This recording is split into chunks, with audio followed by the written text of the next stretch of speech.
దిన వాగ్దానం. యెషయా గ్రంథం 54వ అధ్యాయం 17వ వచనం.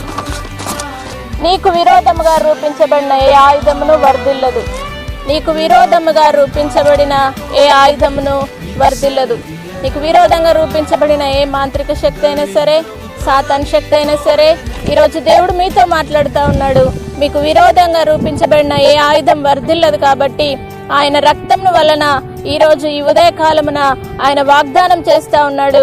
మీకు విరోధంగా రూపింపబడిన ప్రతి ఆయుధాన్ని దేవుడు తొలగించబోతా ఉన్నాడు. ప్రతి సాతాను శక్తుల నుండి, ప్రతి దురాత్మల నుండి, ప్రతి మాంత్రిక శక్తుల నుండి, ప్రతి గ్రావల నుండి విడిపించి దేవుడు మీకు తోడుగా ఉండి నడిపించబోతా ఉన్నాడు. కాబట్టి వీటి కోసం మనం ప్రార్థనలో ముందుకు సాగుదాం. ఈ వాగ్దానం కోసం ప్రార్థిద్దాం.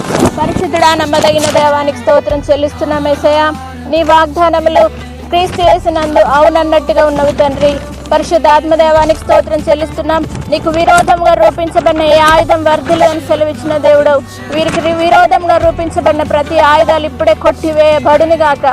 ప్రతి మాంత్రిక శక్తులు తొలగిపోను గాక. దురాత్మల సమూహములు తొలగిపోను గాక. అంధకార శక్తులు తొలగిపోను గాక. ఇప్పుడే ప్రతి ఒక్కరికి విడుదల కలుగును గాక.